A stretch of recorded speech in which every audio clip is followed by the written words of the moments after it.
रसूलुल्लाह सल्लल्लाहु अलैहि वसल्लम ने जब सहाबियात को ये बात समझाई, एक बात का इजाफा मैं किए देता हूं, कुछ लोग अल्लाह की रहमत से बहुत ही अल्लाह के करीब होते हैं, लेकिन इल्म न होने की वजह से, मारिफत न होने की वजह से उनसे गलतियां हो जाती हैं।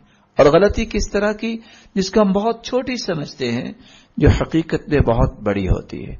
एक छोटी सी गलती मुआशरे के अंदर, जिसको बल्कि गलती कहा ही नहीं जाता, कि अपनी बेटी को शादी के वक्त या आम माहौल में नेक औरतें, बुरी नहीं, अच्छी औरतें, बाइज्जत और मुहतरम औरतें जो हैं, वो भी जूती ऐसी इस्तेमाल करेंगी जिसकी हील खासी लंबी होगी। शरीयत ने इसके बारे में रहनुमाई क्या दी है। अबू सईद खुदरी रज़ियल्लाहु तआला अन्हु रिवायत करते हैं, ये 4464 नंबर रिवायत सहीहुल जामे में है और सिलसिला सहीहा में 486 नंबर ये रिवायत है। वो फरमाते हैं, अल्लाह के रसूल सल्लल्लाहु अलैहि वसल्लम ने फरमाया, कानत इम्राअतुम मिन बनी इसराइल कसीरा, बनी इसराइल की एक छोटे कद वाली औरत थी, तमशी बैन इम्राअतैन तवीलतैन, लेकिन उसकी दोस्ती दो बड़ी औरतों के साथ थी, और वो दो लंबे कद वाली जो औरतें थी वो कौन थी? बाजारी औरतें, जिसको आप बाजारी औरत कह सकते हैं, जिनको अल्लाह का खौफ ना हो, जिनको अल्लाह का डर ना हो। नतीजा क्या निकला? अब उस औरत को कोई पहचानता नहीं था। फत्तखज़त रिजलैन मिन खशब, उस छोटे कद वाली औरत ने, ठिगनी औरत ने लकड़ी की दो जूतियां बनवाई, व खातमम मिन ज़हब, और एक अंगूठी बनाई सोने की, मुगल्लफन बितीन, उसके ऊपर मट्टी को लेप किया, सुम्मा हशतु मिस्का, फिर उसके अंदर कस्तूरी को डाल दिया, वह हुआ अत्यबु तीब। अब क्या हुआ?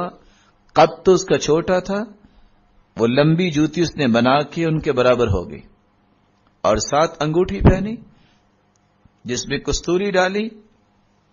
अब वो जब बाजार में चलती थी, फमर्रत बैन इम्राअतैन फलम यअरिफूहा, पहले तो लोग नहीं पहचानते थे, फिर जब वो बाजार में चलती, अपने पांव को जमीन पे मारती और जानबूझ के अपनी अंगूठी को भी हरकत देती कि लोगों तक खुशबू कस्तूरी की पहुंचे।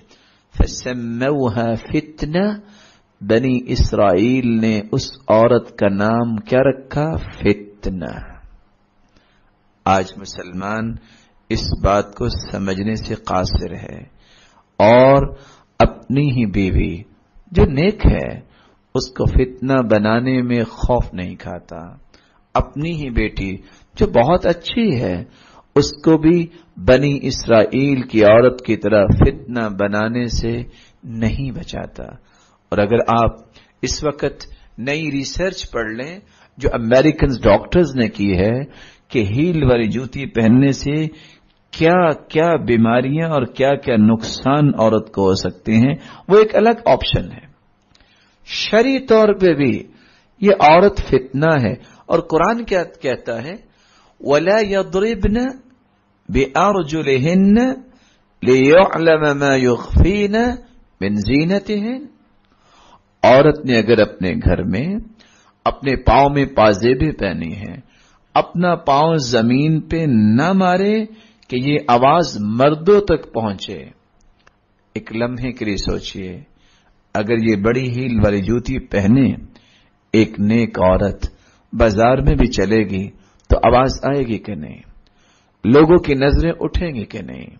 और एक तो फितना, एक लोगों के ईमान को गदला करना, और एक मुसलमानों के इस मिजाज को तब्दील करना, और फिर अल्लाह और उसके रसूल सल्लल्लाहु अलैहि वसल्लम की नाफरमानी करना, और फिर तिब्बी और जिस्मानी कितने नुकसानात को बर्दाश्त करना।